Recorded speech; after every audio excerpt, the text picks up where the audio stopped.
தேவ பிள்ளையை நீங்க கலங்க வேண்டாம்.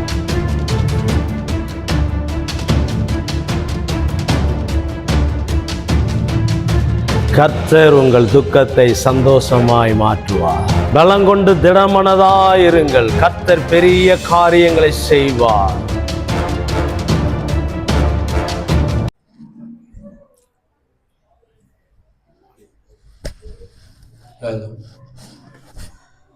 ஆண்டவராகிய இயேசு கிறிஸ்துவின் விலையேறப்பட்ட நாமத்தினாலே உங்கள் யாவருக்கும் என்னுடைய கிறிஸ்துமஸ் நல்வாழ்த்துக்களை இயேசுவின் நாமத்திலே தெரிவித்துக் கொள்கிறேன். Happy Christmas, merry Christmas, joyful Christmas, wonderful Christmas. ஆமென்.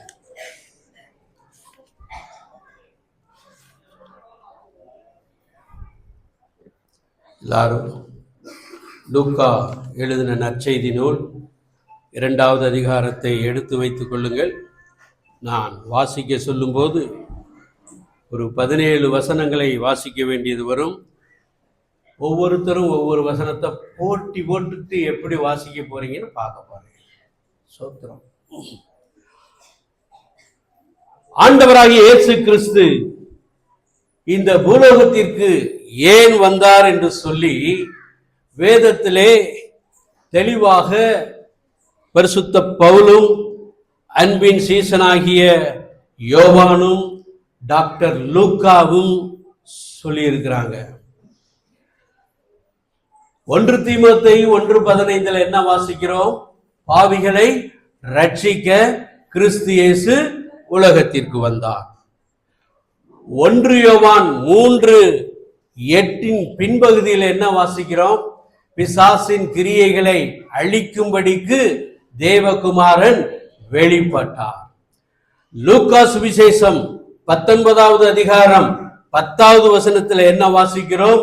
இழந்து போனதை தேடவும் ரட்சிக்கவுமே மனுஷகுமாரன் வந்திருக்கிறார். இதையெல்லாம் நிறைய தடவை ஐயாவும் நானும் பாசும் எல்லாரும் பேசியிருக்கிறோம். சலிக்க சலிக்க சத்தியங்களை கேட்டிருக்கிறீங்க. இன்றைக்கு வேறொரு கண்ணோட்டத்தில் ஒரு ஆழமான சத்தியத்தை, கருகலான சத்தியத்தை நாம் அறிந்து கொள்ள நம்முடைய ஆண்டவர் நமக்கு உதவி செய்வாராக. அல்லேலூயா, அல்லேலூயா. எபிரேயருக்கு எழுதின நிருபம் 9வது அதிகாரம் 14வது வசனத்தை எடுத்தவர்கள் கொஞ்சம் நிறுத்தி, அல்லது நானே வாசிக்கிறேன், கவனிங்க. நித்திய ஆவியினாலே தம்மை தாமே பழுதற்ற பலியாக தேவனுக்கு ஒப்பு கொடுத்த கிறிஸ்துவனுடைய இரத்தம் ஜீவனுள்ள தேவனுக்கு ஊழியம் செய்வதற்கு உங்கள் மனசாட்சியை செத்த கிரியைகள சுத்திகரிப்பது எவ்வளவு நிச்சயம். முன்பகுதியிலே தெளிவாய் வாசிக்கிறோம். நித்திய ஆவியினாலே தம்மை தாமே பழுதற்ற பலியாக தேவனுக்கு ஒப்பு கொடுத்த கிறிஸ்து. அப்ப கிறிஸ்து ஏற்கனவே 3 காரியத்தை நாம் பார்த்தோம். இப்ப 4வது ஒன்றாக எபிரேயர் 9:14 என்ன வாசிக்கிறோம்? பழுதற்ற பலியாக தம்மை தாமே தேவனுக்கு முன்பாக ஒப்பு கொடுக்க கிறிஸ்து வந்தார். ஒரு அல்லேலூயா சொல்லுவோமா? இல்ல சுருக்கமா சொல்லணும்னா, உங்களுக்காகவும் எனக்காகவும் மரிக்கும்படியாகவே கிறிஸ்து பிறந்தார். நீங்களும் நானும் எதற்காக பிறந்திருக்கிறோம்? வாழ்வு வாழ, இன்னும் சொல்ல போனா வாழ்வாங்கு வாழ பிறந்திருக்கிறோம். ஆனால் மரிக்கும்படியாக வெளிப்பட்ட ஒரே தேவகுமாரன் நம்முடைய ஆண்டவராகிய இயேசு கிறிஸ்து. பழுதற்ற பலியாக தம்மைத்தாமே, அவரை யாராலும் ஒப்பு கொடுக்க முடியாது. அவரே என்ன பண்ணியிருக்காரு? தம்மைத்தாமே பழுதற்ற பலியாக தேவனுக்கு ஒப்பு கொடுத்தார். ஆண்டவராகிய இயேசு கிறிஸ்து பழுதற்ற பலிதானா என்று பார்க்கும்போது வேதாகமத்திலே ஆவிக்குரிய பல காரியங்கள் சொல்லப்பட்டிருக்கிறது. அவர் பாவம் இல்லாதவர், பாவம் செய்யாதவர், பாவம் அறியாதவர், பிறப்பிலிருந்து இறப்பு வரை பரிசுத்தத்தை காத்து கொண்டவர். ஆக இப்படி இருக்கும்போது இவைகளெல்லாம் ஆவிக்குரிய ரீதியிலே அவர் பழுதற்ற பலி என்பதை விளங்கிக் கொள்கிறோம். ஆனால் வெளித்தோற்றத்தின்படி ஒரு ஆடு, ஒரு பலிப்பொருள் பழுதற்றதா பழுதுள்ளதா என்று ஒரு மேய்ப்பன் எப்படி கண்டுபிடிப்பான்?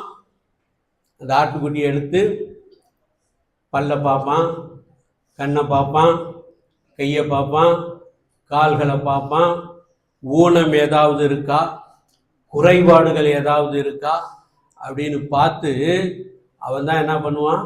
சர்டிஃபை பண்ணுவான். அப்ப கிறிஸ்து நமக்காக பழுதற்ற பலியாக எப்படி பிறந்தார் என்பதைத்தான் இந்த நாளிலே நாம் தியானிக்க போகிறோம். அந்த நாட்களிலே இப்ப எல்லாரும் எங்க போறோம் அப்படின்னா, இயேசு கிறிஸ்து பிறந்த அந்த ராத்திரிக்கு எல்லாரும் போறோம். போலாமா? அப்படிதானே? கிறிஸ்து பிறக்கும் போது அந்த செய்தி முதலாக யாருக்கு அறிவிக்கப்பட்டது? மெய்ப்பர்களுக்கு அறிவிக்கப்பட்டது. ஏன் மெய்ப்பர்களுக்கு அறிவிக்கப்பட்டது அப்படின்னா, மேலோட்டமாக நம்ம சொல்லிடுவோம், அவங்க தான் எளிமையானவர்கள், அவங்க தான் தாழ்த்தப்பட்டவர்கள், அவங்க தான் கீழானவர்கள். அதனால ஆண்டவர் அவர்களுக்கு முதலாவது நற்செய்தியை அறிவிக்கும்படி தேவதூதனால் அனுப்பப்பட்டான் என்று சொல்லுவோம். ஆனால் உண்மையிலே பார்க்கும்போது அந்த சமுதாய சூழலை நாம் கொஞ்சம் ஆராய்ச்சி பண்ணணும். நம்முடைய சமுதாயத்தில், தமிழ் சமுதாயத்தில் அல்லது இந்திய கலாச்சாரத்தில் மனிதர்களுடைய மதிப்பீடு எதை பொறுத்து இருக்கிறது? பட்டம், பதவி, பணம், சொத்து, வீடு, பங்களா, காரு இதெல்லாம் வச்சு மதிப்பு போடுவாங்க. இதுல எதுவுமே இல்லைன்னா என்ன சொல்லுவான்? வெறும் பயடாவே அப்படின்பா. 10 பைசாவுக்கு ஆகாதவண்டாவே அப்படின்னு சொல்லுவாங்க. அப்படி ஒரு கூட்டத்தார் தான் இந்த மெய்ப்பர்கள். யூத சமுதாயத்தில் எப்படி மதிப்பீடு செய்வார்கள் என்றால், நாம மதிப்பீடு செய்கிற மாதிரி பணம், பதவி, பட்டம் இவைகளை வைத்தல்ல, அவர்கள் மதிப்பீடு செய்வது எவனொருவன் நியாயப்பிரமாணத்தில் இருக்கிற சட்டங்களை அல்லது நியமங்களை வைராக்கியத்தோடு உண்மையாக முழுவதுமாக கடைபிடிக்கிறானோ அவன் தான் சமுதாயத்தில் நம்பர் 1 ரேங்க். அடுத்து கொஞ்சம் குறைய கடைபிடிக்கிறவன் நம்பர் 2. அப்புறம் இப்படியே ரேங்க் இறங்கிக்கிட்டே வரும்.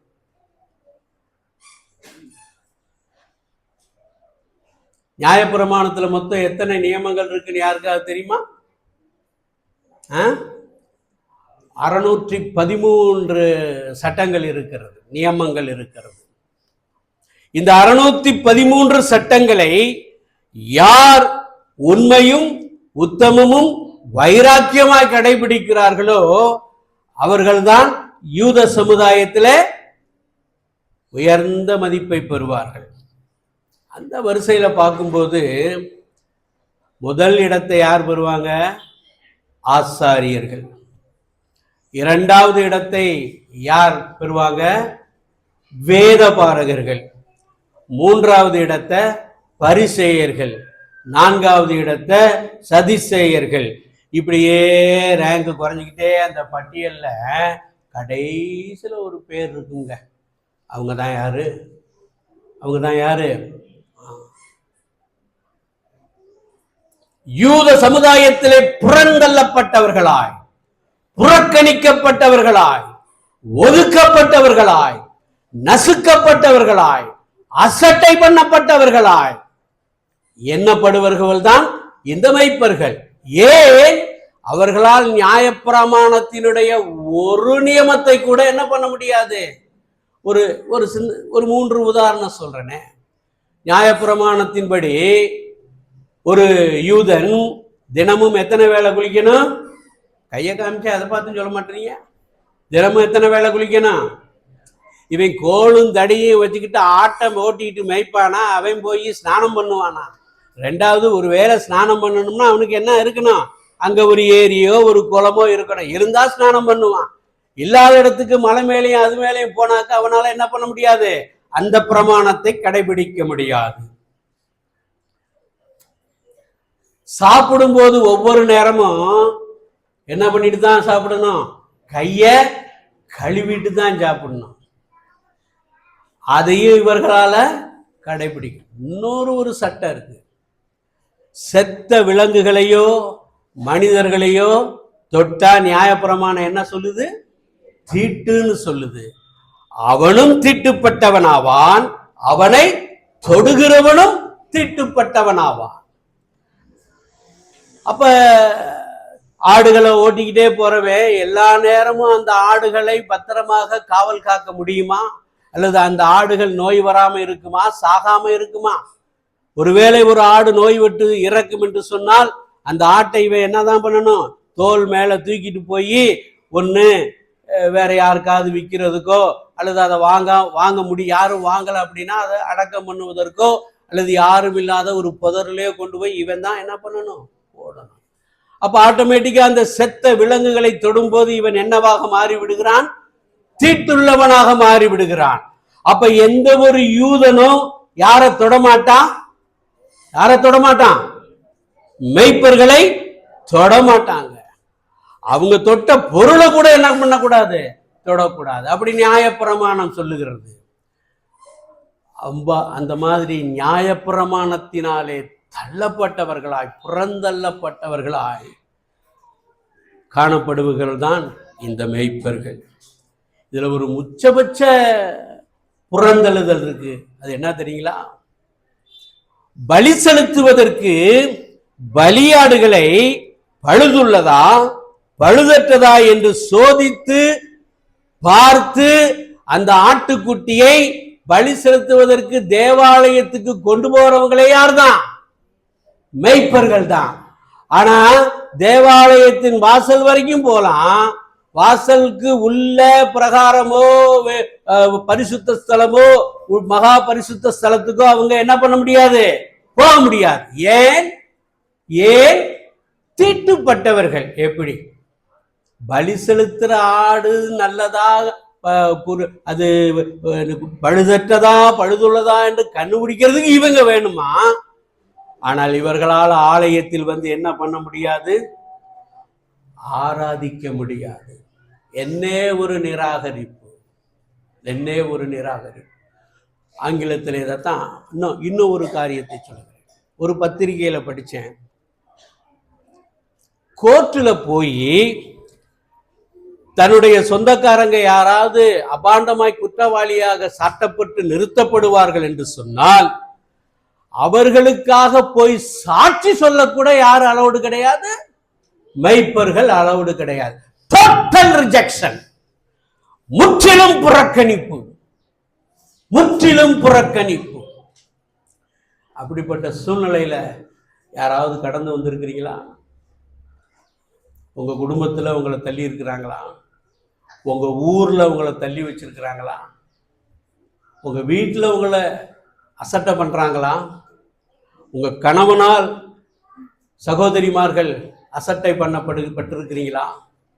இல்லது மனைவியால் சகோதரர்கள் அசட்டை பண்ணப்பட்டிருக்கிறீங்களா? பிள்ளைகளால் புறந்தள்ளப்பட்டிருக்கிறீங்களா? இன்னைக்கு நிறைய வீடுகளில் இது நடக்குது. என்ன நடக்குது? பெற்றோர் பேச்ச கேட்கறதும் கிடையாது, மதிக்கிறதும் கிடையாது, அசட்டை பண்றது. அதுக்கு ஒரு வார்த்தை வச்சிருக்காங்க, உங்களுக்கு ஒண்ணு தெரியாது. நீங்க யாரு? அந்த காலத்து ஆளு. நாங்க யாரு? இந்த காலத்து நியூ ஜெனரேஷன். உங்களுக்கு அதெல்லாம் தெரியாது. அன்பு பிள்ளைகளே, பெற்றோரை எந்த காலத்திலையும் புறந்தள்ளாதீங்க. கணவன்மார்களே, உங்கள் மனைவிகளை அசட்டை பண்ணாதீங்க. மனைவியான சகோதரிகளே, உங்கள் கணவன்மாரை அசட்டை பண்ணாமல் இருங்கள். ஆக அந்த சூழ்நிலையில தான் இந்த மெய்ப்பர்கள் இருக்கிறாங்க. இதை யூத சமுதாயம் மெய்ப்பர்களை வேணால் புறந்தள்ளலாம். ஆனா பரலோகத்துல ஒரு சமுதாயம் இருக்கு. அங்க ஆண்டவர் ராஜரீகம் பண்ணி கொண்டிருக்கிறார். அவருடைய கண்கள் யாரை நோக்கி கொண்டிருக்கிறது? தள்ளப்பட்டு, புறக்கணிக்கப்பட்ட, ஒதுக்கப்பட்ட, விளக்கப்பட்ட, நசுக்கப்பட்ட, அசட்டை பண்ணப்பட்டவர்களை பார்த்து கொண்டிருக்கிறது. அல்லேலூயா! நான் உங்களுக்கு சொல்லுகிறேன், வேத வசனத்தின்படி நீங்கள் உலகத்தாரால் வெறுக்கப்பட்டு இருக்கலாம். நினைச்சுங்க, ஒன்னை எழுதி வச்சுக்கங்க, பரலோகம் உங்களை அங்கீகரிக்க தவறாது. அல்லேலூயா! 1 பேதுரு 2வது அதிகாரம் 4வது வசனத்தை எடுத்தவங்க கொஞ்சம் வேகமா வாசிங்க.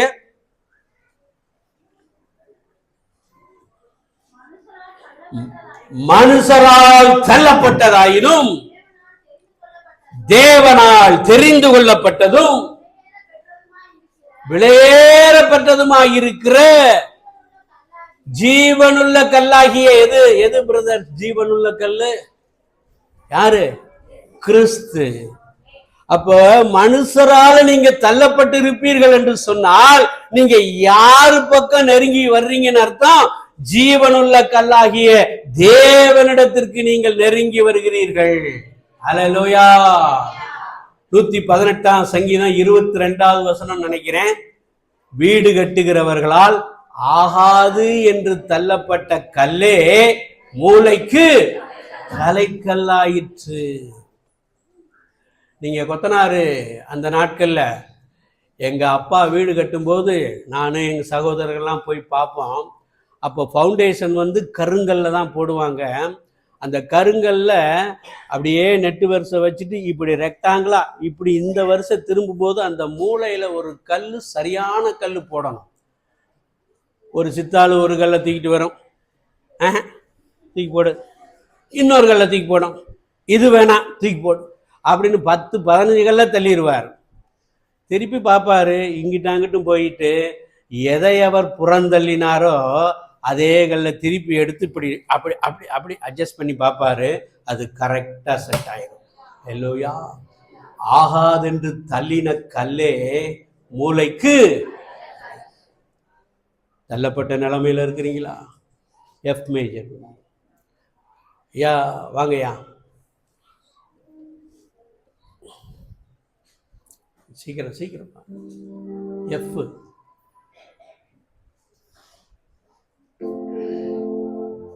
தள்ளப்பட்ட கல்நான் எடுத்து நிறுத்தி நீரே,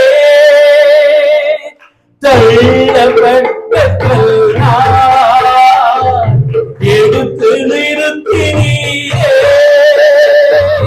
உண்மை உள்ளவன் என்று கருதி ஊழியம் தந்தீரையா,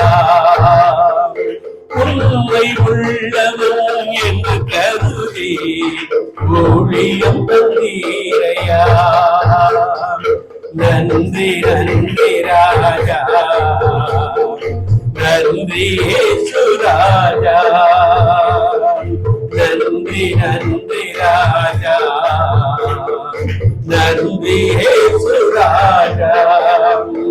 உம்மை நினைக்கும் போதெல்லாம் நெஞ்சம் மகிழுதையா, நன்றி பெருகுதையா. உம்மை நினைக்கும் போதெல்லாம் நெஞ்சம் மகிழுதையா, நன்றி பெருகுதையா. யூத சமுதாயத்தினால் புறந்தள்ளப்பட்ட அந்த மேய்ப்பர்களை பரலோகத்தில் இருக்கிற என் ஆண்டவர் பார்த்தார். தூதர்களை உடனே அனுப்பினார். இதோ ஒரு சமுதாயத்துல ஒரு கூட்டத்தார் ஒதுக்கப்பட்டவர்களாக, புறக்கணிக்கப்பட்டவர்களாக காணப்படுறாங்க. நீ போ, நான் பிறக்க போற செய்திய முதல்ல அவங்களுக்கு சொல்லு. ஹல்லேலூயா. தள்ளப்பட்டவர்களைத்தான் கர்த்தர் தேடி வர்றார். வேதாகமத்தில் நிறைய உதாரணம் இருக்கு. ஆனால் அதற்கு முன்பதாக இந்த பழுதற்ற பலி என்பதை தியானித்து அதற்கு நாம் கடந்து செல்லுவோம். இந்த மேய்ப்பர்களுடைய வேலை 2 வேலை. ஒன்று, ஒரு ஆடு முதலாக குட்டி போட்டுச்சுன்னா அந்த குட்டிக்கு பேரு முதற் பலன். அதுலேயும் கற்பந்திறந்து பிறக்கிற முதற் பலனை யூதர்கள் பெரும்பாலாக பலியாக செலுத்துவதற்கு அவர்கள் என்ன பண்ணுவாங்க? விரும்புவார்கள். எதை விரும்புவாங்க? கற்பந்திறந்து பிறக்கிற முதற் பலனை, ஆடுனாலும் சரி, மாடுனாலும் சரி, பிள்ளைகள்னாலும் சரி, முதற் பலன் யாருக்குரியதுன்னு நியாயப்பிரமாணம் சொல்லுது? கர்த்தருக்குரியது. அப்ப இந்த ஆடு குட்டி போடும்போது இந்த ஆட்டை எங்க கொண்டு போவாங்கன்னா, ஆடுகளின் துருக்கம் என்று சொல்லக்கூடிய கற்களால் கட்டப்பட்ட ஒரு அறை போல இப்படி காணப்படும். அதுக்கு பேர் ஆடுகளின் துருக்கம். அதுக்கு முன்னாடி ஒரு தொட்டி மாதிரி சுண்ணாம்பினால செய்யப்பட்ட ஒரு தொட்டி இருக்கும். அதுக்கு பேர் தான் முன்னணை. அதுக்கு பேர் தான் முன்னணை. இந்த முன்னணையில ஒரு ஆடு குட்டி போற மாதிரி தெரிஞ்சிச்சுன்னா அந்த ஆடு வளர்க்கிறவன் மேய்ப்பனிடம் கொடுத்து, இந்த ஆட்டை கொண்டு போய் எனக்காக அந்த முன்னணியில கிடைச்சி குட்டி போட்டதுக்கு அப்புறம் பழுதற்றதா இல்லையான்னு பார்த்து சொல்லு, நான் அதை யாருக்கு கொண்டு போகணும்? தேவனுக்கு கொண்டு போக வேண்டும். அப்ப அந்த ஆட்டை இந்த மேய்ப்பன் அந்த துருக்கத்தில் இருக்கக்கூடிய முன்னணையிலே கிடத்தி வைத்திருப்பான். அது குட்டி போட்ட உடனே, ஆடு மாடு குட்டி போடுறத பார்த்துருக்கீங்களா? குட்டி போட்ட உடனே அது கருவறையிலேயே இருந்து வெளி உலகத்தை பார்க்கும்போது அப்படியே மிரண்டு என்ன பண்ணும்? துள்ளும். துள்ளும் போது ஒருவேளை கால் கை அடிபட்டு அது ஊனமாய் போயிருச்சுன்னா அது என்ன பண்ண முடியாது? பலி செலுத்த முடியாது. எனவே அந்த குட்டிய இந்த மேய்ப்பன் கண்ணு கருத்துமா பார்த்துக்கிட்டே இருப்பான். அது பிறந்த உடனே ஒரு ஒயிட் லினன், வெண் துணியால் அதை என்ன பண்ணுவான்? சுத்தி அந்த முன்னணையில வைப்பான். ஏற்கனவே அது எதனால செய்யப்பட்டதுன்னு சொன்னேன்? சுண்ணாம்புனால. சுண்ணாம்பு எப்படி இருக்கும்? வெள்ளை அடிச்சிருக்கிறீங்களா? பொங்கலுக்கெல்லாம் வெள்ளை அடிச்சிருப்பீங்களா? அப்படியே சூடா இருக்கும், சூடா இருக்கும். நம்ம இப்ப ஆகுனா நல்லா பிறந்த குழந்தைய எங்க கொண்டு போய் வச்சிடறாங்க? இன்குபேட்டர்ல கொண்டு போய் வச்சு ஒரு 25,000 ரூபாய் தீட்டிடுவாங்க. நல்லா மூச்சு விட்டுக்கிட்டு இருக்கோம். இல்ல இல்ல இல்ல, அதுக்கு ரெஸ்பிரேட்டரி ப்ராப்ளம் இருக்கு, இதை கொண்டு போய் எங்க வைக்கணும்?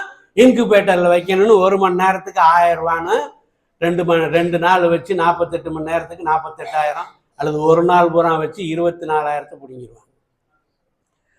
அந்த சூடான வெப்பத்தை கொடுப்பதற்காகத்தான் ஒயிட் லினன், வேர்லிங் கிளாத் என்று ஆங்கிலத்தில் இருக்கும். அதனுடைய உண்மையான ஆங்கில மொழிபெயர்ப்பு ஒயிட் லினன், வெண் துணியினால சுத்தி வைப்பாங்க. அது அப்ப எங்கேயுமே என்ன பண்ணாது? நகராது. கொஞ்ச நேரம் கழிச்சு அந்த மேய்ப்பன் அந்த வெண் துணியில சுட்டி இருக்கிற ஆட்டுக்குட்டிய வாயை திறந்து பார்ப்பான், கண்ணை பார்ப்பான், காதை பார்ப்பான், காலை பார்ப்பான். என் மனைவி, என்னுடைய முதற் பேரான குமாரத்தி ஜெனிஃபர், அது கொஞ்சம் ப்ரீமெச்சூர் டெலிவரி, ஒரு 8.5 மாதத்தில் பிறந்த குழந்தை. அது பிறந்த உடனே ஒரு கிரிட்டிக்கலான ஸ்டேஜில் தான் பிறந்துச்சு.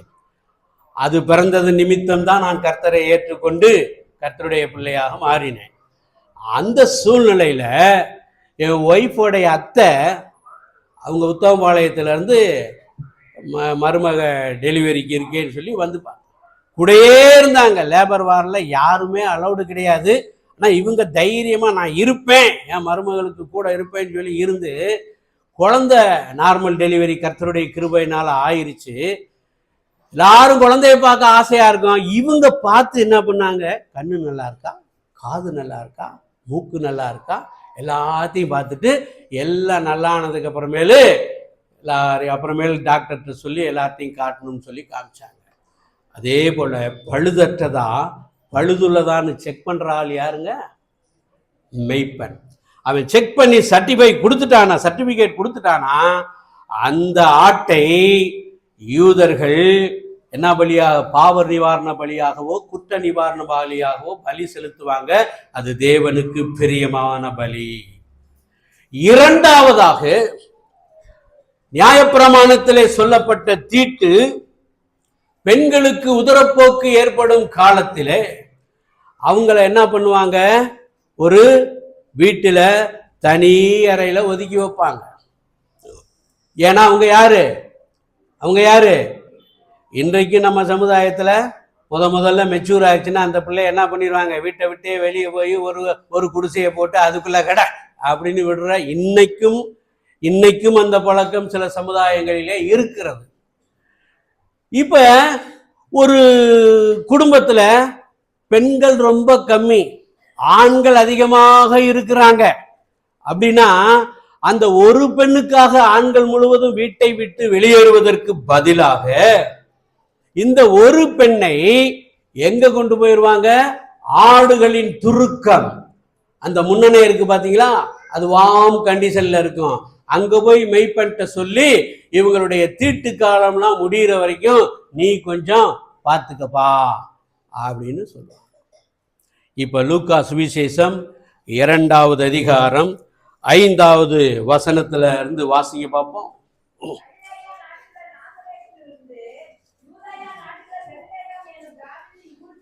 நாசரேத்திலிருந்து பெத்லகேமுக்கு எவ்வளவு மைல்னா 90 மைல். வாசிங்க. எவ்விடத்திலே பெத்லகேமிலே. கருணாமூர்த்தி படத்துல காமிக்கிற மாதிரி எங்கல்ல, நாசரேத்துல இருந்து பெத்லகேமுக்கு வர்ற வழியில இல்ல. வர்ற வேதம் தெரியாதவங்க இந்த ஆண்டவரை பத்தி எடுத்தாங்கன்னா வர்ற சிக்கல் அதுதான். அது அப்படியே வழியில மரியாள் என்ன பண்ணுவாங்க, துடிக்கிற மாதிரி காண்பாங்க. எங்கதான் வந்திருக்கையில் எங்க வந்திருக்கிறாங்க, குடிமதிப்பு எழுதப்படும்படியாக. யோசேப்பு யாருடைய வம்சத்தான்? தாவீதுனுடைய வம்சத்தான், பெத்லகேம் ஊரான். அப்ப அவன் குடிமதிப்பு எழுதப்படுவதற்காக தனக்கு நியமிக்கப்பட்ட மரியாளையும் அந்த முழு கர்ப்பிணியை அழைத்து கொண்டு குடிமதிப்பு எழுதும்படியாக பெத்லகேமுக்கு வந்திருக்கிறான். வந்தா அங்க எல்லா அறைகளிலேயும் என்ன ஆயிடுச்சு, ஃபுல் ஆயிடுச்சு. ஆகும்ல, ஆகுமா ஆகாதா? பழனிக்கு போனீங்கன்னா இந்த தைப்பூசம்னு ஒரு திருவிழா வரும். அங்க 1 மாசத்துக்கு முன்னாடியே எல்லா ரூமும் என்ன ஆயிரும், புக் ஆயிரும். நீங்க முந்தின நாளோ அதுக்கு முந்தின நாளோ போனீங்கன்னா எந்த அறையும் காலியாக இருக்காது. அதே போல குடிமதிப்பு எழுதப்படும்படியாக ஆங்காங்கே இருந்த யூதர்கள் எல்லாம் எங்க வந்துட்டாங்க, பெத்லகேமுக்கு வந்துட்டாங்க. மரியாளுக்கோ பிரசவ வெளியா ஆரம்பிச்சிருச்சு. அந்த சூழ்நிலையில ஒரு சத்திரம்னா நம்ம எல்லாரும், நானும் உள்பட என்னதான் நினைச்சுக்கிட்டு இருந்தேன், ஏதோ ஒரு நம்ம ஊர்ல சத்திரம் இருக்கு பாருங்க அதுன்னு நினைச்சுக்கிட்டு இருக்கேன். கிரேக்க வார்த்தை என்ன இருக்குன்னு சொல்லி அடிச்சு பார்த்தா கட்டலுமா, KATALUMA, சத்திரம். அதனுடைய அர்த்தம் என்னன்னா அப்பர் ரூம். என்ன ரூம்? அப்பர் ரூம், மேல் வீட்டறை. ஆண்டவராகிய இயேசு கிறிஸ்து கடைசி ராபோஜனத்தை எங்கதான் பண்ணாரு? மேல் வீட்டறையில தான் பண்ணாரு. பெந்தகோஸ்து என்னும் நாள் வந்த போது சீசர்களும் இன்க்ளூடிங் மரியாள் எல்லாம் 120 பேர் எங்கதான் இருந்தாங்க? யூதர்கள் எல்லாம் வீடு கட்டும் போது கீழே வீடு நிறைய அறைகள் நிறைய கட்டுறாங்களோ இல்லையோ, ஒரு அறை என்ன அறை கட்டிடுவாங்க, மேல் வீட்டறை கட்டுவது அவர்களுடைய பழக்கம். அந்த மேல் வீட்டறையில பூரா ஆட்கள் என்ன பண்ணிட்டாங்க, அங்கேயும் நம்பிட்டாங்க. அப்ப சத்திரத்தில் இடமில்லாதபடியால்னா என்ன அர்த்தம் புரிஞ்சுக்கணும்? ஒரு வீட்டுல மேல் வீட்டறையில கூட இடம் இல்லாததுனால மரியாளுக்கு பிரசவ வலி ஆரம்பிச்சிருச்சு. இப்ப பிரசவம் ஆயிருச்சுன்னா மரியாளுக்கு ரத்தப்போக்கு வரும். அவள் என்னவா மாறிடுவா? தீட்டுப்பட்டவளா மாறிடுவா. அப்ப அவளை எங்கதான் கொண்டு போகணும்? ஆடுகளின் துருக்கத்திற்கு கொண்டு போக வேண்டும். ஆடுகளின் துருக்கத்துக்கு கொண்டு போகணும். ஏன் மேல் வீட்டறையில மற்ற ஆண்கள் யாரு போவானா? யாராவது? நீ ஒரு பொம்பளைக்காண்டி நாங்க எல்லாம் வெளியே போகணுமா? போமா அப்படின்றான். யோசேப்பு எங்கே அழைத்து கொண்டு போகிறான்? ஆடுகளின் துருக்கத்திற்கு அழைத்து கொண்டு போகிறான். அழைத்து கொண்டு போனா அங்க முதற் பேரான உலக இரட்சகரான இயேசு கிறிஸ்துவை மரியாள் பெற்றெடுக்கிறார். அல்லேலூயா. பெற்றெடுத்த உடனே பிள்ளையை துணிகளால் சுற்றி, என்ன துணி? வெள்ளை துணி. துணிகளால் சுற்றி எதுல கிடத்துறாங்க? முன்னணையிலே கிடத்துறாங்க. இப்ப முன்னணையிலே கிடத்தப்பட்ட ஆண்டவராக இயேசு கிறிஸ்து எதற்காக பிறந்தார்? தம்மை தாமே பழுதற்ற பலியாக நமக்காக ஒப்பு கொடுக்கும்படியாக பிறந்தார். ஒப்பு கொடுக்கப்பட்ட அவர் பழுதுள்ள பலியா பழுதற்ற பலியா என்று எப்படி அறிவது? அதை யார் தான் கண்டுபிடிச்சு சொல்லணும்? மெய்ப்பர்கள் தான் கண்டுபிடிச்சு சொல்லணும். ஒரு அல்லேலூயா சொல்ல மாட்டீங்களா? வெண் துணியிலே கட்டப்பட்ட அந்த குழந்தையை கொஞ்ச நேரம் பார்த்துட்டு, இந்த மெய்ப்பர்கள் எல்லாம் அது வேதத்துல இல்லை, செக் பண்ணியிருக்கணும். அது பழுதே இல்லாத, அப்பொழுக்கே இல்லாத வெண் துணி இன்னொன்றும் குறிக்கிறது. நீதியையும் பரிசுத்தத்தையும் குறிக்கிறது தான் என்னது? வெண்மையான துணி. ஆண்டவர் பிறக்கும் போதும் வெண் துணியில அவரை சுத்தினாங்க. மரிக்கும் போதும் அரிமத்தா ஊரானாகிய யோசேப்பு என்ன பண்ணா? அவருடைய பாடியை வாங்கிட்டு போய் மெல்லிய துப்பட்டியினால் சுற்றி அவை வச்சிருக்கிற கல்லறையில கொண்டு போய் ஆண்டவர் என்ன பண்ணா? அடக்கம் பண்ணா. அப்ப வெண் துணி என்பது எதை குறிக்கிறது? அவர் பிறக்கும் போது எப்படி நீதியுள்ளவராக இருந்தாரோ அதே போல மரிக்கும் போதும் அவர் நீதியுள்ளவராக மரித்தார். வெண் துணி எதை குறிக்கிறது? அவர் பிறக்கும் போது எப்படி பரிசுத்தராய் பிறந்தாரோ அதே போல மரிக்கும் போதும் பாவம் இல்லாதவராய், பாவம் செய்யாதவராய், பாவத்தை அறியாதவராய், நீதியுள்ள தேவனாக, பரிசுத்தமுள்ள தேவனாக அவர் மரித்தார். அல்லேலூயா சொல்ல மாட்டீங்களா? இப்பொழுது எப்படி பிறந்திருக்கிறார்? பழுதற்ற பலியாக பிறந்திருக்கிறார். அப்ப காபிரியேல் தூதனை ஆண்டவர் அனுப்பிச்சு, அவர் மனிதனாக அவதரித்தது தான் 2000 வருஷத்துக்கு முன்னாடி. ஆனா அவர் யாருக்கு முன்னாடியே இருக்கிறாரு? உலகம் தோற்றத்திற்கு முன்னே இருக்கிறார் அவர். ஆமென், அல்லேலூயா. அப்ப காபிரியேல் தூதனை நான் என்ன போய் நான் குழந்தையா பிறந்திருக்கிறத பழுதுள்ள பலியா பழுதற்ற பலியான்னு பாக்குறதுக்கு அந்த ஆசாரியரோ லேவியரோ அந்த வேற யாரும் பரிசேயரோ சதுசேயரோ தெரியாது, அவங்களுக்கு தெரியாது. ஏன்னா அவன் மிருகத்து பக்கமே போக மாட்டான். மிருகத்தோட ஆட்டோட ஆட்டா மாட்டோட மாட்டா இருக்கிற ஒரே ஆள் மெய்ப்பர்கள். போடா, தூதன் அனுப்புறாரு. மெய்ப்பர்கள் நீ போய் முதல்ல அவனுக்கு சொல்லு. சொன்ன உடனே நற்செய்தி அறிவிக்கப்பட்டதா அவனுக்கு? இன்று கர்த்தராகிய இயேசு கிறிஸ்து உங்களுக்காக தாவீதின் ஊரிலே பிறந்திருக்கிறார். நல்லா கவனிங்க. 2வது அதிகாரம் அந்த வசனத்தை வாசிங்க. இரட்சகர், நல்லா கவனிங்க. இயேசு பிறந்தார் என்பதல்ல நற்செய்தி, இயேசு ரட்சிக்க பிறந்தார் என்பதே நற்செய்தி. அல்லேலூயா. அவர் பிறந்தார் என்பது அது மனுஷன் பிறக்கிற மாதிரி பிறந்துட்டார், அவ்வளவுதான். எதற்காக பிறந்தார்? உங்களையும் என்னையும் உளையான பாவ சேற்றிலே ஊறி போயிருந்த உங்களையும் என்னையும் ரட்சிக்கும்படியாகவே அவர் பிறந்தார். அதுதான் நற்செய்தி. இந்த நற்செய்தி முதலாவது யாருக்கு அறிவிக்கப்பட்டது? யூத சமுதாயத்தால் ஒதுக்கப்பட்ட, நசுக்கப்பட்ட, புறந்தள்ளப்பட்ட மேய்ப்பர்களுக்கே அறிவிக்கப்பட்டது. அன்னைக்கு அறிவிச்சது மாத்திரம் இல்லைங்க, இன்னைக்கு உலகம் முழுவதும் கிறிஸ்துமஸ் தினத்தை கொண்டாடிட்டு இருக்கிறாங்க. அந்த எல்லா இடத்துலயும் இந்த மேய்ப்பரை பத்தி பேசாம இருக்கவே மாட்டாங்க. ஹல்லேலூயா. என்னே ஒரு கணம். Where there is total rejection, there is great recognition. எங்கே முழுவதுமான புறந்தள்ளுதல் இருக்கிறதோ அங்க முழு அங்கீகரிப்பு இருக்கும். ஹல்லேலூயா. இப்போ உங்களுக்கான செய்தி இது. ஒரு அப்ப ஆண்டவராகிய இயேசு கிறிஸ்து என்ன பலி? பழுதற்ற பலி. ஆமென். பழுதற்ற பலி. மெய்ப்பருக்கு நற்செய்தி அறிவிக்கும்படி அவர் சொன்னார்.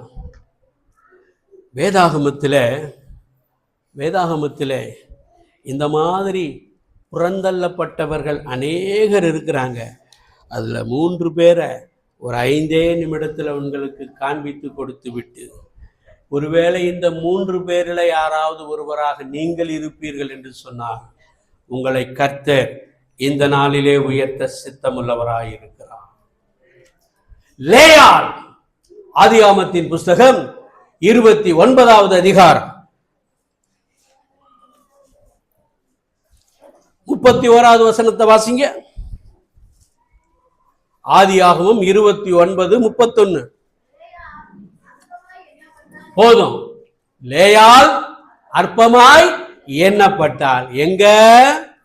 அவங்க குடும்பத்துல. இப்ப அற்பமாய் எண்ணப்பட்டத குடும்பத்தார் பார்க்கல, யார் பார்க்கிறாரு? அடுத்த வார்த்தையை வாசிமா. கர்த்தர் கண்டு. ஒரு அல்லேலூயா சொல்லுவீங்களா? நீங்கள் இந்த பூமியில, அதான் முதலையே சொன்னேன், நீங்கள் இந்த பூமியிலே ஒருவேளை உங்கள் குடும்பத்தார், இனத்தாரால், உறவினரால், யாராலும் நண்பர்களால் நீங்கள் புறந்தள்ளப்படலாம், அற்பமா எண்ணப்படலாம். நினைச்சுக்கங்க, எழுதி வச்சுக்கங்க. அப்பொழுது பரலோகம் உங்களை உயர்த்துவதற்கு ஒரு சித்தமுள்ளதா இருக்கிறது. அற்பமா எண்ணப்பட்ட இந்த லேயாளை கர்த்தர் கண்டு அவளிடத்துல 2 வம்சம் பிறக்கும்படி செய்தார். ராஜவம்சமும் ஆசாரிய வம்சமும் பிறக்கும்படி செய்தார். யூதா யாருக்கு பிறந்தவன்? யாக்கோபுக்கும் லேயாவுக்கும் பிறந்தவன். யூதா யாரு? ராஜவம்சம். தாவீது ராஜா பிறந்தது அந்த யூதனுடைய வழியாக, யூதா கோத்திரத்தின் வழியாக. யோசேப்பு பிறந்ததும் அந்த யூதா கோத்திரத்துலதான். அப்ப ராஜ அற்பமா எண்ணப்பட்ட, ஏன் அவள் அற்பமா எண்ணப்பட்டால்? 17ஆம் வசனத்தை வாசித்தீங்கன்னா, அவளுக்கு கொஞ்சம் அழகு இல்லைங்க, கூச்ச பார்வை. மாறுகன்னு 17ஆவது வசனத்தை வாசிங்க. கண்கள் கூச்ச பார்வையா இருந்தது. ஆமா. யாக்கோபு இதுல மற்றவங்க புறந்தள்ளிட்டா பரவாயில்ல, ஓன் ஹஸ்பண்ட், சொந்த கணவன். யாரு? த கிரேட் ஜேக்கப், யாக்கோபு. அவரே புறந்தள்றதை எப்படி காண்பிக்கிறார் அப்படின்னா, செய்கையில காமிக்கிறாரு. லேயாளை கண்டுக்கிறதே இல்லை. ராகேலை அதிகமாக அவன் என்ன பண்ணினான்? அன்பு கூர்ந்தான். அப்ப ஒருத்தர் அதிகமாக அன்பு கூறுறோம்னா, 2 பேர் இருக்கிறாங்க மனைவியா, ஒருத்தர்கிட்ட அதிகமா அன்பு கூறுறாருன்னா ஆட்டோமேட்டிக்கா என்ன அர்த்தம்? இன்னொருத்திய அசட்டை பண்ணுகிறார் என்றுதான் அர்த்தம். அதை கர்த்தர் யாக்கோபே, நீ வேணா லேயாள அற்பமா என்னலாம், ஆனா நான் அவ வயிற்றுல இருந்துதான் 2 சந்ததியை உருவாக்க போகிறேன். யூதா, அது ராஜ வம்சம். லேவியில பிறந்ததான் யாரு? மோசே, ஆரோன், மிரியாம், இவங்கெல்லாம் என்ன வம்சம்? அப்ப ஆசாரியராகவும் ராஜாக்களும் ஆசாரியருமான வம்சத்தை அற்பமாய் எண்ணப்பட்ட லேயாளின் வயிற்றில் பிறக்க பண்ணினது என் தேவனாகிய கர்த்தர். அல்லேலூயா. ஒருவேளை இந்த நேரத்துல யார் இந்த சூழ்நிலையில காணப்படுகிறீங்களோ, உங்களுடைய புறக்கணிப்பை என் தேவன் கண்டிருக்கிறார். என் தேவன் கண்டிருக்கிறார். கவலைப்படாதீங்க. பரலோகம் கண்டிருக்கு. ஒருவேளை எனக்கு குழந்தை இல்லைன்னு சொல்லி என்னை ஏசுறாங்க, பேசுறாங்க, நிந்திக்கிறாங்க. வேதம் சொல்லுகிறது, என் நிமித்தம் உங்களை பலவிதமான தீமையான மொழிகளின் பேர் பொய்யாய் சொல்வார்களானால் சந்தோஷப்பட்டு களி கூறுங்கள், பரலோகத்தில் உங்கள் பலன் மிகுதியாயிருக்கும். உங்களுக்கு முன் இருந்த தீர்க்கதரிசிகளையும் அப்படியே செய்தார்களே. மத்தேயு 5:11-12. ஹல்லேலூயா. இன்னொரு மனிதனை நான் காட்டி கொடுக்க விரும்புகிறேன். யோபு. முகாந்திரம் இல்லாமல் அவனை பகைத்தார்கள் அவனுடைய ஃப்ரெண்ட்ஸ்.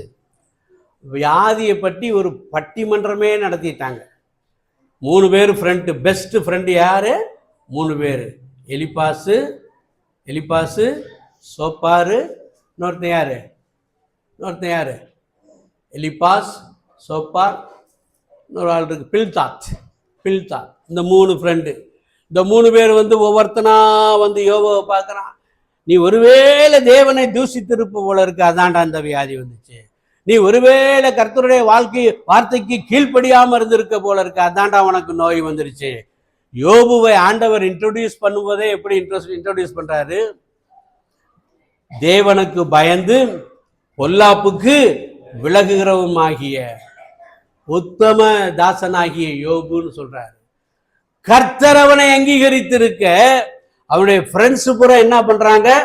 ரிஜெக்ட் பண்றாங்க, நெக்லெக்ட் பண்றாங்க, ஓரங்கட்டுறாங்க. அவங்க ஃப்ரெண்ட்ஸ் என்னென்ன பண்ணாங்கன்னு சொல்லி வீட்டில் போய் நேரம் இல்லை, கொடுக்கப்பட்ட டைம் முடிய போகுது. யோபுவின் புஸ்தகம் 19வது அதிகாரம் 13-18 வரைக்கும் உள்ள வசனத்துல ஒரு வசனம் வருங்க. யோபுனுடைய வேலைக்காரன் யோபு கூப்பிட்டா அவன் பாட்டுக்கு இப்படி போவானாம். இப்ப யோபு அவனை எப்படி கூப்பிட வேண்டியதா இருக்கு? வருந்தி அழைக்க வேண்டியதா இருக்கு. அதுக்கு முன்னாடி இப்படி பாட்டில தூக்கிட்டாவே அந்த வேலைக்காரன் என்ன பண்ணுவான்? ஐயாவுக்கு தண்ணி வேணும் போல இருக்கு. உடனே என்ன பண்ணுவான்? தண்ணியை கொண்டு வந்து கொடுத்த. ஒருவேளை டயர்டா இருந்தா அவருக்கு ஏதாவது ஜூஸோ அல்லது சாப்பாடோ கொண்டு வர ஆயத்தமா இருந்த சொந்த வீட்டு வேலைக்காரன் இப்பொழுது வியாதியின் நிமித்தம் தன்னுடைய பிள்ளைகளையும் தன்னுடைய செல்வத்தையும் எல்லாவற்றையும் இழந்து அப்படியே வரி ஓட்டை எடுத்து சுரண்டிக்கிட்டு இருக்கிற நிலைமையை பார்த்து யாரெல்லாம் அசட்டை பண்ணான்? வேலைக்கார முதற்கொண்டு அசட்டை பண்ணான். ஆனால் அவன் விசுவாசத்தில் குறைந்து போகவே இல்லை. அவன் விசுவாசத்தில் எப்படி இருக்கிறான்? அவர் என்னை சோதித்த பின் நான் பொன்னாக விளங்குவேன். என் மீட்பர் உயிரோடு இருக்கிறார். அவர் மறுபடியும் பூமியின் மேல் வந்து நிற்பார். அந்நிய கண்கள் அல்ல, என் கண்களே காணும் என்று அறிக்கை பண்ணினான். யோபு 42வது அதிகாரத்துல என்ன வாசிக்கிறோம்? 10வது வசனத்துல யோபு தன் சிநேகிதருக்காக ஜெபம் பண்ணினான். பாருங்க, அவன் நிலைமையே பரிதாபமா இருக்குங்க. அவன் நிலைமையே எப்படி இருக்கு? மிக பரிதாபமா இருக்கு. அந்த நிலைமையிலும் அவன் யாருக்காக ஜெபம் பண்ணினான்? ஏன்னா கர்த்தரே அதுக்கு முன்னாடி நீங்க வாசித்து பார்த்தீங்கன்னா 2 தடவை என் தாசனாகிய யோபுவை போல நீங்கள் உங்கள் வார்த்தைகளை பேசல, நிதானமாய் பேசவில்லை அப்படின்னு 2 தடவை ஆண்டவரே கடிஞ்ச உடனே யோபுனுடைய மனசாட்சி உறுத்தி இருக்கும். ஐயோ, என் பெஸ்ட் ஃப்ரெண்ட் அவங்க என்ன வெறுத்தாலும் நான் வெறுக்க கூடாது, அவங்க அந்த சிறையிருப்புல இருந்து மாறணும் சொல்லி யோபு தன் சிநேகிதருக்காக அவங்க விடுதலை வரணும் தான் கர்த்தரிடத்துல விண்ணப்பம் பண்ணினான். ஆனா முதல்ல விடுதலை பெற்றது யாரு? யோபு. ஹல்லேலூயா. எத்தனை மடங்கு விடுதலை, எத்தனை மடங்கு ஆசீர்வாதத்தை எடுத்தான்? அற்பமா எண்ணப்பட்ட லேயாள் இடத்திலிருந்து எத்தனை பெரிய சந்ததி உருவானது? 2 சந்ததி, ராஜவம்சமும் ஆசாரிய வம்சமும் உருவானது. அற்பமா எண்ணப்பட்ட யோபு இரட்டத்தனையான ஆசீர்வாதத்தை பெற்றான். சரித்திரத்துல 3வது ஒரு நபரை காட்டி கொடுக்க விரும்புகிறேன். அவர் யாராக இருக்கும் சொல்லுங்க பாப்போம். அவர் யாராக இருக்கும்? இன்னைக்கு பிறந்த நாள் யாருடைய பிறந்த நாள் பற்றி சொல்லி இருக்கோம்? சரித்திரத்திலே மிக அதிகமாக ஒதுக்கப்பட்டவரும் நிந்திக்கப்பட்டவரும் அவமானப்படுத்தப்பட்டவரும் அசட்டை பண்ணப்பட்டவரும் ஆண்டவராகிய இயேசு கிறிஸ்து தான் ஐயா. ஏசாயா 53 3 வாசிங்க. ஏசாயா 53:3. அவர் அசட்டை பண்ணப்பட்டவரும் மனுஷரால் புறக்கணிக்கப்பட்டவருமாயிருந்தார். எப்படிலாம் புறக்கணிச்சாங்க தெரியுமா? அவருடைய கன்னி பிறப்பை சூசகமா திட்டுறாங்க. எப்படி திட்டுறாங்க? நாங்க ஒன்ன போல வேசி மார்க்கத்தில் பிறந்தவர்கள் அல்ல அப்படின்னு திட்டுறாங்க. அப்படின்னா என்ன அர்த்தம்? நீதான் யார் இல்லாம பிறந்திருக்க? கணவன் இல்லாம பிறந்திருக்கிற. மரியாள் ஒரு கன்னி இல்ல, அவ ஏற்கனவே பாவம் செஞ்சவ, அவளிடத்திலிருந்து நீ பிறந்திருக்கிற அப்படின்னு ஆண்டவரை நிந்தித்தார்கள். சொந்த வீட்டாரால் புறந்தள்ளப்பட்டார். யோவான் 1:11 என்ன வாசிக்கிறோம்? அவர் தமக்கு சொந்தமானதிலே வந்தார், அவருக்கு சொந்தமானவர்களோ அவரை ஏற்றுக்கொள்ளவில்லை. சரி, இது சமுதாயத்திலே வீட்டிலேயே நடந்ததுங்க. இது எங்க நடந்தது? சமுதாயத்திலே வீட்டிலையும். இப்ப சீச பிள்ளைகளை கூட்டுட்டு அப்படியே இவங்க என்னோடு எப்போது இருப்பாங்கன்னு நம்பி ஏமாந்து போயிட்டாரு. அதுல 3 பேரை செலக்ட் பண்ணாரு, பயங்கரமா இருப்பாங்கன்னு. யாரு? பேதுரு, யாக்கோபு, யோவான். வாப்பா, நீங்க ஜெபத்துல வல்லமையானவர்கள், உங்களை நம்பி என்கிட்டே வந்து என்னுடைய ஆத்மா மரணத்திற்கு ஏதுவான வியாகுலப்பட்டு இருக்கிறது, என்னோட விழித்திருந்து ஜெபம் பண்ணுங்க. ஆவி உற்சாகமானதுதான், மாம்சமோ பலவீனமானது. நீங்கள் சோதனைக்குட்படாதபடிக்கு விழித்திருந்து ஜெபம் பண்ணுங்கள் என்று சொன்னான். நல்லா விழித்திருந்து ஜெபம் பண்ணாங்கல்ல. கொரட்ட சத்தம் கேட்ட உடனே ஆண்டவர் எந்திரிச்சு திட்ட ஆரம்பிச்சிட்டாரு. 1 மணி நேரம் கூட விழித்திருக்க கூடாதான். அவர்களாலும் கைவிடப்பட்டார். மரணம், அவருடைய பிறப்பு நிந்திக்கப்பட்டது. மரணம், அவருக்குன்னு சொந்த கல்லறை இருந்துச்சா? ஓசி கல்லறையில தான் அவர் என்ன பண்ணாங்க? அடக்கம் பண்ணினார்கள். இப்படி பிறப்பு முதல் இறப்பு வரைக்கும் 33.5 வருடங்களிலே அதிகமாய் நிந்திக்கப்பட்டவர் என் ஆண்டவராகிய இயேசு கிறிஸ்து மாத்திரமே. ஹல்லேலூயா. ஆனால் அவரை தேவன் எப்படி உயர்த்தினாராம்? பிலிப்பியர் 2வது அதிகாரம் 9-11 வசனம் என்ன சொல்லுகிறது? இந்த இயேசுவை தேவன் எல்லாவற்றிற்கும் மேலாக உயர்த்தி இயேசுவின் நாமத்தில் வானோர் பூதலத்தோர் பூமியின் கீழானவர்களுடைய முழங்கால்கள் யாவும் முடங்கும்படிக்கும், நாவுகள் யாவும் அறிக்கை பண்ணும்படிக்கும் எல்லா நாமத்துக்கும் மேலான நாமத்தை தந்தார் ஐயா. ஹல்லேலூயா, ஹல்லேலூயா. அற்பமாய் எண்ணப்பட்ட லேயாள், இப்படி வச்சாதான் நீங்க சந்தோஷப்படுவீங்க. ஆமா, அற்பமாய் எண்ணப்பட்ட லேயாளிடம் 2 வம்சங்களை என் தேவன் உருவாக்கினார். அற்பமாய் எண்ணப்பட்ட யோபுவை இரட்டத்தனையான ஆசீர்வாதம் பெறும்படி செய்தார். அற்பமாய் எண்ணப்பட்ட ஆண்டவராகி இயேசு கிறிஸ்துவை பிதாவாகி தேவன் எல்லா நாமத்திற்கும் மேலான நாமத்தை தந்து அவரை உயர்த்தினார். ஹல்லேலூயா. முழங்கால் படியிடுவோமா? முழங்கால் படியிடுவோம். வாங்க. நல்ல பிதாவே, நீர் எங்களோடு பேசின வார்த்தைகளுக்காக நன்றி செலுத்துகிறோம்.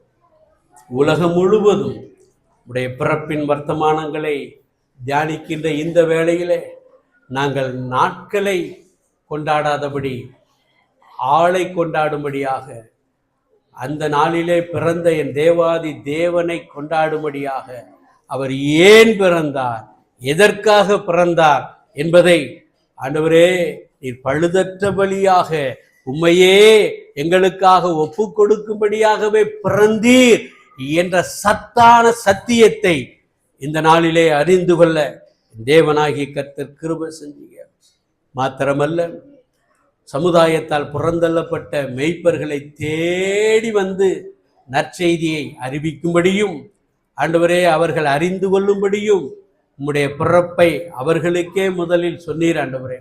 அதே போல இந்த வேளையிலே குடும்பத்திலே உறவினர்களால் அல்லது சூராரால் யாராவது ஒதுக்கப்பட்டவர்கள் யாரும் இங்கே இருப்பார்கள் என்று சொன்னார், என் தேவனாகி கர்த்தர் நிச்சயமாய் அவர்களை உயர்த்த போகிறீர் என்ற நற்செய்தியை இந்த நாளில் நாங்கள் அறிந்தவர்களாக கடந்து செல்ல எங்களுக்கு உதவி செய்ததற்காக உமக்கு நன்றி செலுத்துகிறேன். எல்லா துதியையும் கனத்தையும் மகிமையும் ஒருவருக்கே செலுத்தி இயேசுவின் நாமத்தில் தாழ்மையோடு ஜெபிக்கிறோம் எங்கள் ஜீவனுள்ள நல்ல பிதாவே. காரியங்களை செய்வார்.